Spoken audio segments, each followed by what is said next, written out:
करीम। अम्मा बादु फ़ाऊज़ु बिल्लाहि मिनश शैतानिर रजीम। बिस्मिल्लाहिर रहमानिर रहीम। रब्बना इग़फ़िरली व लिवालिदैया व लिलमुअमिनीना यौम यक़ूमुल हिसाब। आमन्तु बिल्लाहि सदक़ल्लाहु मौलानल अज़ीम व बल्लगना रसूलुहुन नबियुल करीम व नहनु अला ज़ालिका लमिनश शाहिदीन वश्शाकिरीन वल्हम्दुलिल्लाहि रब्बिल आलमीन। इन्नल्लाहा व मलाइकतहु युसल्लूना अलन नबी या अय्युहल्लज़ीना आमनू सल्लु अलैहि व सल्लिमू तस्लीमा। बुलंद आवाज़ के साथ दुरूद पाक पढ़िए। अल्लाहुम्मा सल्लि व सल्लिम अला सय्यिदिना व मौलाना मुहम्मदिन व बारिक व सल्लिम व सल्लु अलैहि। अस्सलातु वस्सलामु अलैका या सय्यिदी या रसूल अल्लाह व अला आलिका व अस्हाबिका या हबीब अल्लाह। अल्लाह रब्बुल इज़्ज़त जल्ल जलालुहु व अम्मा नवालुहु व अअज़म शानुहु व अतम्म बुरहानुहु की बारगाह अक़दस के अंदर हम्द व सना अर्ज़ करने के बाद सय्यदुल मुरसलीन क़ाइदुल मुरसलीन शफ़ीउल मुज़निबीन जनाब अहमद मुज्तबा हज़रत मुहम्मद मुस्तफ़ा अलैहि तहिय्यतु व सना सल्लल्लाहु तआला अलैहि व आलिहि वसल्लम के दरबार गुहरबार में हदिया अक़ीदत के फूल निशावर करने के बाद निहायत ही वाजिबुल एहतराम अज़ीज़ एहतिशाम अज़ीज़ कदर साथियों, आज की ये खूबसूरत बज़म हमारे भाई मोहम्मद तारिक साहिब और उनके भाइयों ने अपने वालिद गिरामी के सालाना इसाले सवाब के हवाले से इनेकाद पजीर की है। दुआ है अल्लाह रब्बुल इज़्ज़त उन्हें जवारी रहमत के अंदर जगह अता फरमाए, करवट करवट जन्नतुल फिरदौस के अंदर आला मकाम अता फरमाए।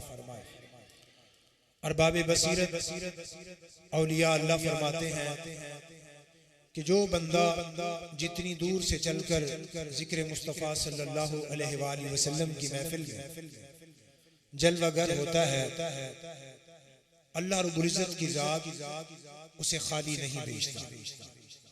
ये अल्लाह के यहाँ गैरत के मुनाफी है कि वो बख्शिश के बगैर चला जाए, क्योंकि रब की ज़ात व तुइज़्ज़ु मन तशा व तुज़िल्लु मन तशा है। मगर महबूब करीम सल्लल्लाहु अलैहि वसल्लम की ज़ात के लिए फरमाया व अम्मा साइला फला तन्हा। ऐ मेरे महबूब, जो तेरे दर का मंगता बन के आए, सवाली बन के आए, वो खाली न जाए। लिहाजा हम जिक्र मुस्तफ़ा सल्लल्लाहु अलैहि वसल्लम में बैठे हैं, अल्लाह रब्बुल इज़्ज़त के हुजूर दुआ करते हैं अल्लाह ताला हमारे वालिदैन की भी बख्शिश फरमाए, हमारे आइज़ा क़ारिब की बख्शिश फरमाए। हज़रत आयशा सिद्दीक़ा रज़ियल्लाहु ताला अन्हा अर्ज़ करती हैं, या रसूल अल्लाह सल्लल्लाहु अलैहि वसल्लम, अगर किसी खुशनसीब को नेक महफिल मिल जाए, उस वक़्त वो अपने रब से क्या मांगे? मेरे महबूब करीम सल्लल्लाहु अलैहि वसल्लम ने फरमाया, बड़ा खुशकिस्मत है, बड़ा खुशनसीब है जिसको नेक महफिल मिल जाती है, जिक्र खुदा जिक्र मुस्तफ़ा चंद घड़ियां उस बंदे को नसीब हो जाती हैं, उस लम्हे वो अपने रब से माफी का सवाल करे। अल्लाहुम्मा इन्नका अफ़ुव्वुन तुहिब्बुल अफ़्वा फ़अफ़ु अन्ना या गफ़ूर या गफ़ूर। चूंकि हमारा माजी हमारे सामने है, जिस तरीके की हम जिंदगी गुजार रहे हैं, अल्लाह रब्बुल इज़्ज़त की रहमत बड़ी वसी है। अपने लिए बख्शिश की दुआ मांगो, अपने माँ बाप के लिए मांगो, अल्लाह ताला तुम्हारी दुआ को कबूल फरमाता है। मेरे महबूब करीम सल्लल्लाहु अलैहि वसल्लम ने फरमाया, दुनिया से जाने वाला बंदा, उसकी मिसाल ऐसे है जैसे दरिया के अंदर एक आदमी डूब जाता है और वो कोशिश करता है कि किसी तरीके से मैं बाहर निकल आऊं। वो एक तिनके का भी सहारा लेता है, इस तिनके से मैं बाहर आ जाऊं। तो जो दुनिया से चले जाते हैं, वो घर में जितने अहबाब हैं, वो दुआ के मुतमन्नी हैं, दुआ के तलबगार हैं कि कौन मेरे लिए दुआ करता है। जिसको मैंने इतना कुछ करके दिया, इतना बड़ा कारोबार करके दिया, इतना उनके लिए मैंने खर्चे बर्दाश्त किए, कॉलेज और यूनिवर्सिटियों में मैंने उसे भेजा, अगर वो किसी शोबे में जॉब होल्डर है तो क्या वो मुझे भी याद करता है कि नहीं करता? सुबह से लेकर शाम तक वो दुनियादारी के मेलों में तो नहीं मुस्तगरक हो गया, बल्कि अल्लाह रब्बुल इज्जत की जात करम फरमाए, उस पर रहम फरमाए। जो बंदा अपने माँ बाप के लिए जब वो हाथ निकालता है, अल्लाह के हुजूर दुआ मांगता है कि या अल्लाह रब्बिरहमहुमा कमा रब्बयानी सगीरा, उन दोनों पे रहम फरमा।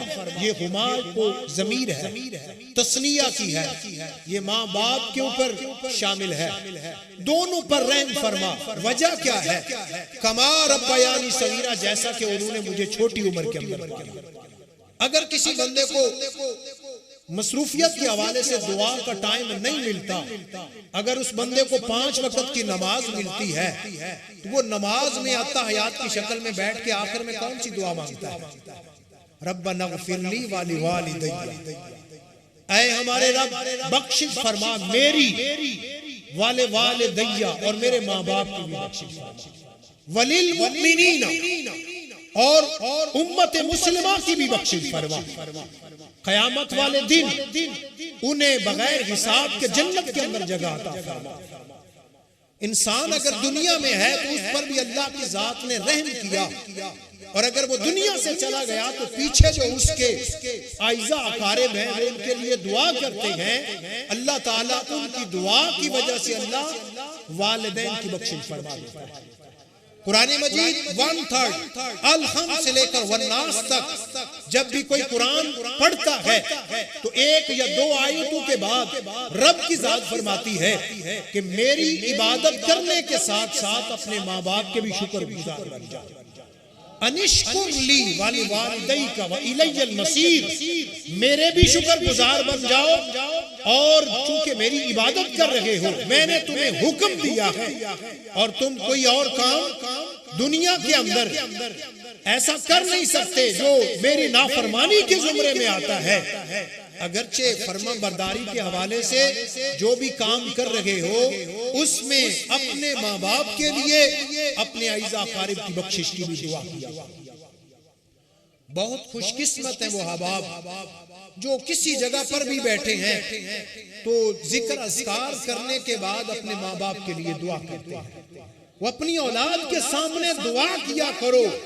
जब तुम चले जाओगे तो पता चलेगा कि दादा और दादी के लिए जो माँ बाप दुआ मांगते थे ये हमें दिखाने के लिए कि यही रास्ता है, इसी रास्ते पे भी तुमने चलना है, इसी रास्ते पे भी तुमने चलना है। आज माँ बाप परेशान है। कितने ऐसे हैं कारी साहिब घर में पूछने वाला कोई नहीं है। एक बुजुर्ग मस्जिद बिलाल में या किसी मस्जिद में जाके नमाज पढ़ता है, पहली सफ में जोर की नमाज पढ़ लेने के बाद असर की नमाज का इंतजार भी वही करता है। कारी साहब कहते हैं बाबा जी घर कोई नहीं है, वो घर नहीं जाना। कहते हैं बेटा मेरा घर है मगर घर में पूछने वाला कोई नहीं है, घर में अहमियत ही कोई नहीं है। अगर बेटा कोई बिजनेस करता है, कारोबार करता है तो जाके अपने संगी बेलियों से जाके पूछता है तो यार मुझसे अगर पूछ ले, मैं अगर मशवरा अच्छा ना दे सकूं तो दुआ तो दे सकता हूं, दुआ तो दे सकता हूं। कितने ऐसे परेशान वालिदैन अगर किसी पंचायत में बैठे हो तो पंचायत में अगर कहते हैं खान साहब मेरी भी सुन गिनो, मेरी भी बात सुन लो, तो बेटा इतना परेशान होता है कि इतने पढ़े लिखे हजरात बैठे हैं और मेरे बाबा ने ऐसी बात कर दी तो घर में आके फिर क्लास लगाता है। कहता है बाबा जी पता नहीं था, पंचायत में खान साहब बैठे थे, तुमने ऐसे बात कर दी। अगर बोलने का ज्यादा शौक है तो इंग्लिश के 4 लफ्ज पढ़ लिए होते। मैं कहता हूँ तेरी डिग्रियां जाए भाड़ के अंदर, तुझे माँ बाप का अदब भी नहीं सिखाती और तू डिग्रियां उठा के बड़ा फख्र करता है। और वो अगर बाप अंगूठा छाप ही क्यों नहीं है, माँ घर में अगर वो दीवार के ऊपर गोए क्यों नहीं थापती, मगर वो तेरे लिए बहुत बड़ी वलिया है। तेरा बाप सबसे बड़ा वली है। सैयदी आला हजरत ने फतावा रिजविया के अंदर लिखा है कि अगर तू बाहर जाए तो कहे मैं 50 वलियों के पास जा रहा हूँ उनसे दुआ करवाने के लिए, माँ कहे बेटा जिधर जाना है जा, तेरा कोई नसीब अच्छा नहीं होगा, मैं तेरे हक में दुआ नहीं करती। रब की जात 50 औलिया की दुआ को रद्द कर देगा, उस माँ की दुआ को सुनेगा। क्यों उनके परेशान करते हो? वो दर बदर की ठोकरें खा रहे हैं। आज जब भी कहीं मिलते हैं कहते हैं बेटा पढ़ लिख गया है, सब कुछ कर गया, मगर घर में आता टाइम नहीं देता। वो भाइयों मीठे दो बोल उनके साथ बैठकर बोलोगे, उनका दिल खुश हो जाएगा, तुम्हें अमीरी के लिए दुआ दे।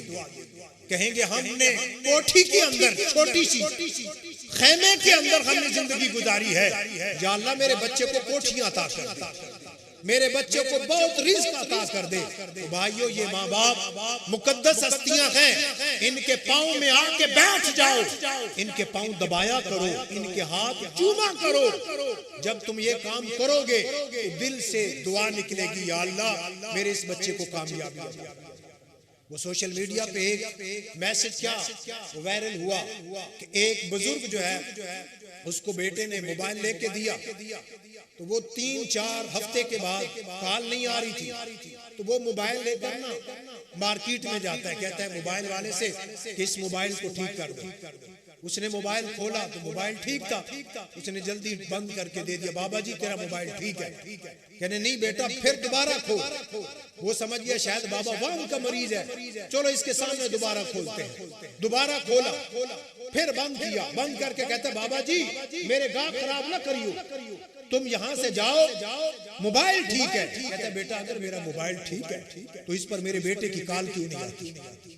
घंटों घंटों यार चौक में बैठकर तुम यारों के साथ दोस्तों के साथ गपशप करते हो, वो बेचारे माँ बाप घर में बैठे हैं दरवाजे पे देख रहे हैं, घर वाले सो गए, आधी रात गुजर गई, जब भी तुम घर में आए तो कहते हैं कि बेटा तुमने खाना खा लिया।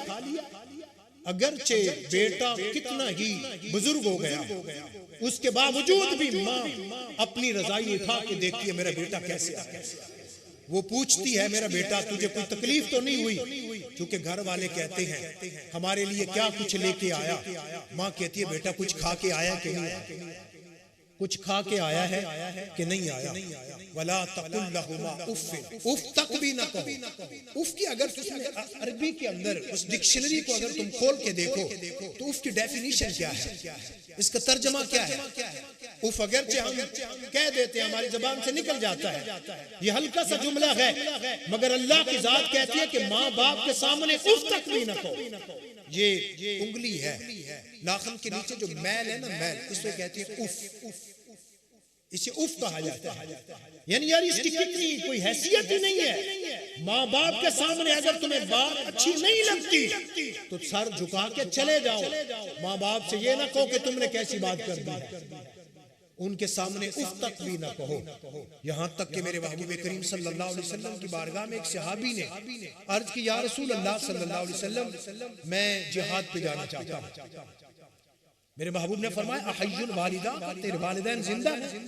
नाम या रसूल अल्लाह सल्लल्लाहु अलैहि वसल्लम, जी हाँ मेरे माँ बाप जिंदा है। मेरे महबूब ने फरमाया जा उनकी खिदमत कर, तुम्हें जिहाद के बराबर सवाब मिलेगा। जा उनकी खिदमत कर, तुम्हें जिहाद के बराबर सवाब मिलेगा।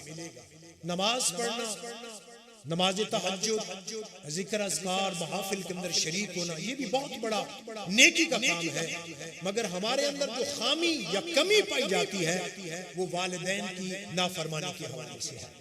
मेरे महबूब करीम सल्लल्लाहु अलैहि वसल्लम ने फरमाया उसकी कोई नेकी कबूल नहीं है जो अपने माँ बाप का नाफरमान, अपने माँ बाप की इज्जत नहीं करता, अपने माँ बाप का कहा नहीं मानता, अपने माँ बाप के सामने ऊंची आवाज में बात करता है, उन्हें साइड पे इग्नोर करके चला जाता है। और अगरचे मेडिकल स्टोर पर दवाई लेके आना अपने लिए फर्ज समझता है, मगर उसके साथ बैठकर दो मीठे बोलने, बैठिए उनके साथ। दुनिया से अगर चले गए तो उनके लिए एक सालाना प्रोग्राम का इनेकाद भी कीजिए, या फिर घर में अगर तुम्हारे सामने खाना है, तुम्हारे सामने कोई चीज भी पड़ी है, तो सूरत फातिहा, सूरत अखलास पढ़ के अपने माँ बाप को इसाल करोगे, तुम्हारे माँ बाप कब्र में तुम्हारे लिए बड़े खुश हो। तुम्हारे लिए दुआएं देंगे। मेरे महबूब करीम सल्लल्लाहु अलैहि वसल्लम जन्नतुल बकी में तशरीफ ले गए, मुर्दे अपने तोहफे तहाइफ लेकर ना कब्रों में जा रहे हैं। एक खातून जो है ना वो तख्त पे बैठी है, टस से मस नहीं हो रही। मेरे महबूब करीम अलैहिस्सलाम को जब दूर से आते हुए देखा, वो नीचे उतरी, रसूलुल्लाह सल्लल्लाहु अलैहि वसल्लम के कदमों में आके बैठे। मेरे महबूब करीम अलैहिस्सलाम ने फरमाया, तेरा कोई पीछे कोई नहीं है जो तेरे लिए दुआ करे। अर्ज की, या रसूलुल्लाह सल्लल्लाहु अलैहि वसल्लम, मेरा बेटा है, हाफिज कुरान, हाफिज कुरान है। सुबह से लेकर शाम तक कुरान के 3 पारे पढ़ के मेरी रूह को इसाल करता है। उसने मुझे बड़ा खुश कर रखा है। मेरे महबूब करीम अलैहिस्सलाम ने फरमाया, जरा ये तो बता वो क्या करता है, किस जगह पे बैठता है। अर्ज की, या रसूलल्लाह सल्लल्लाहु अलैहि वसल्लम, खजूरों का कारोबार करता है, मदीना के चौक में बैठता है। आका करीम अलैहिस्सलाम घर नहीं गए बल्कि मदीना के चौक में गए। वो बच्चा खजूरों का कारोबार भी कर रहा है और साथ साथ कुछ पढ़ भी रहा है। महबूब करीम अलैहिस्सलाम ने फरमाया, माज़ा तक़रा व माज़ा तफ़अल, जरा ये तो बता क्या पढ़ रहा है, क्या कर रहा है। अर्ज की, या रसूलल्लाह सल्लल्लाहु अलैहि वसल्लम, आपकी आंखों के सामने खजूरों का कारोबार कर रहा हूँ और साथ साथ मैं कुरान पढ़ रहा हूँ और अपनी माँ की रूह को इसाल भी करता हूँ। मेरे महबूब करीम अलैहिस्सलाम ने उसके अपने सीने के साथ लगाया और फरमाया, बेटे तेरी माँ तुझे बड़ा याद कर रही है और तेरे साथ खुश हो रही है जो तू कुरान पढ़ता है। कुरान पढ़ के उसकी रूह को इसाल किया। आज कुरान बंद करके अलमारी में रख दिया। जिसने कुरान पढ़ा है, एक एक माँ भी गुजर जाता है, कुरान की तिलावत नसीब नहीं होती। भाइयों, कुरान को पढ़ो, अलहम से लेकर वन्नास तक कुरान करीम को पढ़ लेने के बाद कम से कम उसे जरा समझो तो सही। आपको मालूम होना चाहिए कि कुरान पढ़ने पर बंदे को कितना सवाब मिलता है। सूरतुल बकरा का स्टार्ट कहाँ से होता है? अलिफ लाम मीम से। ये हरूफ मुक़त्तआत है जिनका माना अल्लाह और उसके रसूल बेहतर जानते हैं। अलिफ एक वर्ड है, लाम दूसरा है, मीम तीसरा है। जरा बताइए तो सही, इन 3 हरूफ पर कितनी नेकियां मिलेंगी? 3 हरूफ पर कितनी नेकियां मिलेंगी? एक हर्फ के तिलावत करने पर बंदे को 10 नेकियां मिलती हैं। तो 3 हर्फ पढ़ने पर बंदे को 30 नेकियां। उसका अपना भी फायदा है, उसके बेटों का भी फायदा है, उसके कारोबार में भी बरकत है और उसके साथ साथ उसके माँ बाप के रूह को भी इसाल है।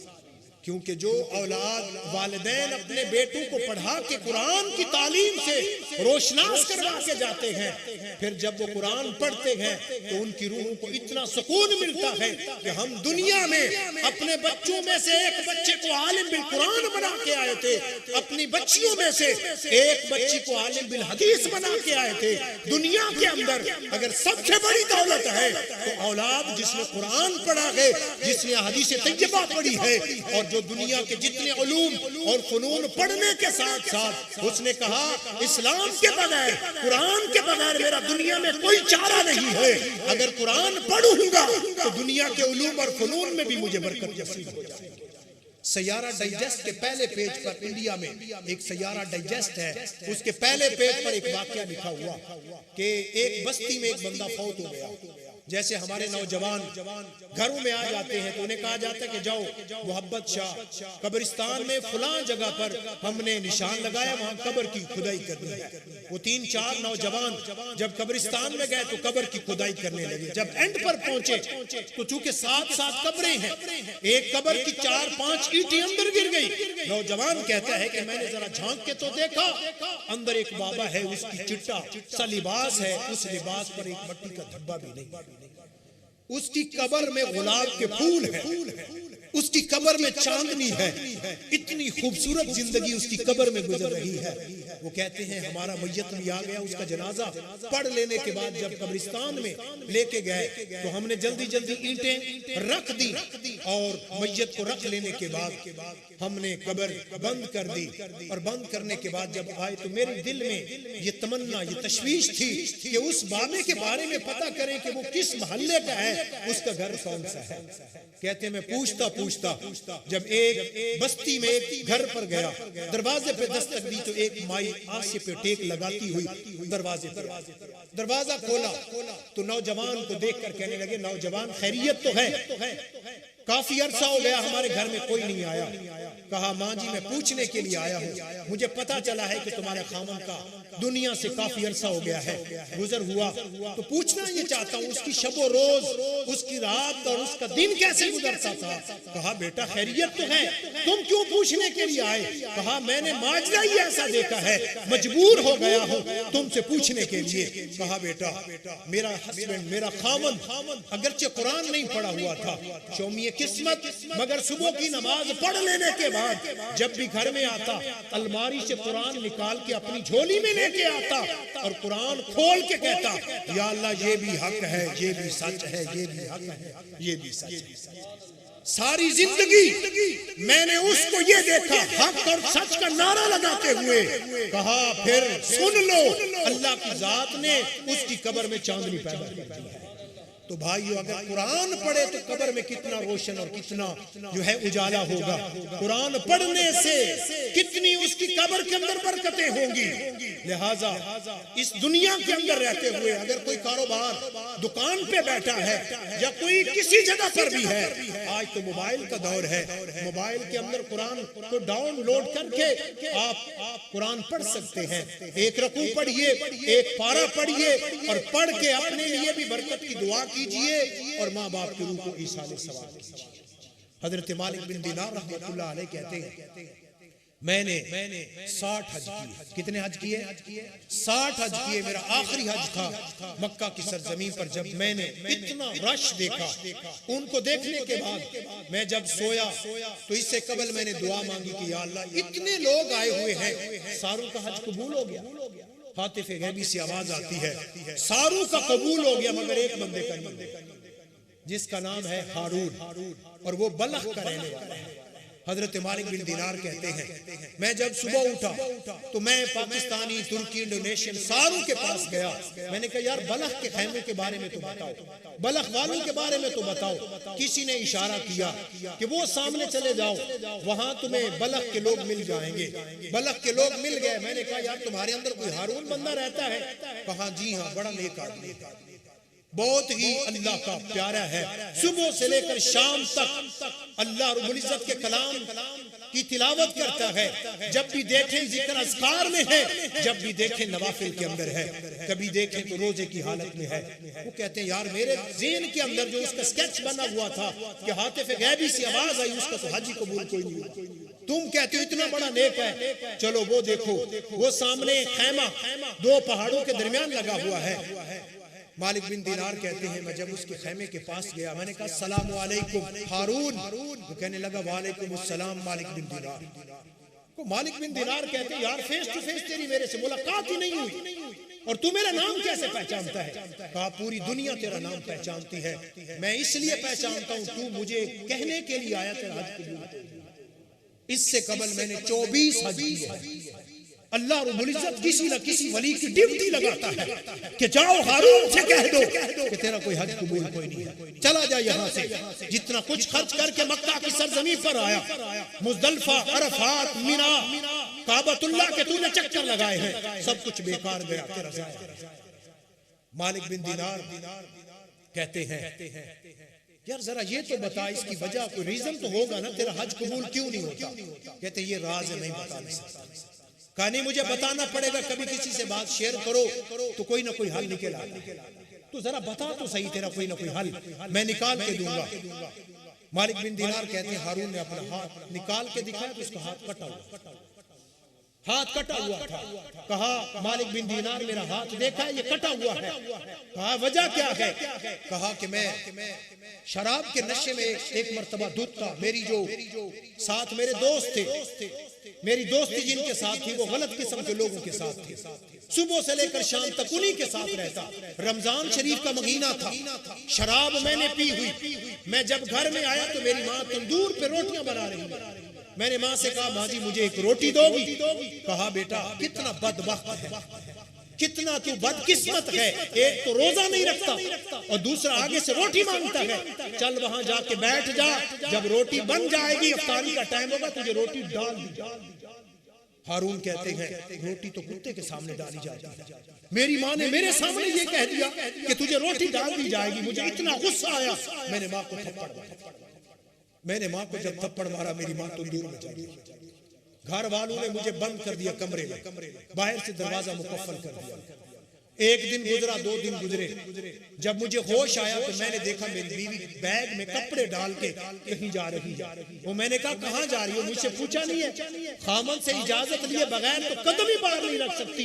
कहा बदबख्त, तू जो माँ का नहीं हो सकता तो मेरा क्या? कहा फिर बता तो सही मेरी माँ कहाँ है? कहा तेरी माँ दुनिया से चली गई, तेरी माँ दुनिया से चली गई। माँ तेरी ने कहा था कि उस बदबख्त बेटे को मेरा चेहरा भी न दिखाना जिसने मुझे थप्पड़ मार के तंदूर में जला दिया। हारून कहता है उसके बाद जितना अल्लाह की जात ने दिया मैंने खर्च कर, मैंने कुल्हाड़ी उठा के ये हाथ भी काट दिया जो मेरी माँ पे चला, मेरी माँ पे चला था कि मैं हाथ तुझे देखना ही नहीं चाहता कि तू माँ पे चला।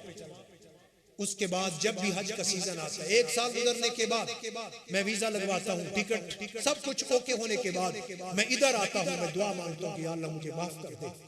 आखिरी या 2-3 दिन होते हैं, कोई ना कोई अल्लाह का वली आके कहता है कि तेरा कोई हज कबूल नहीं है, तू माँ का गुस्सा के चला जाएगा।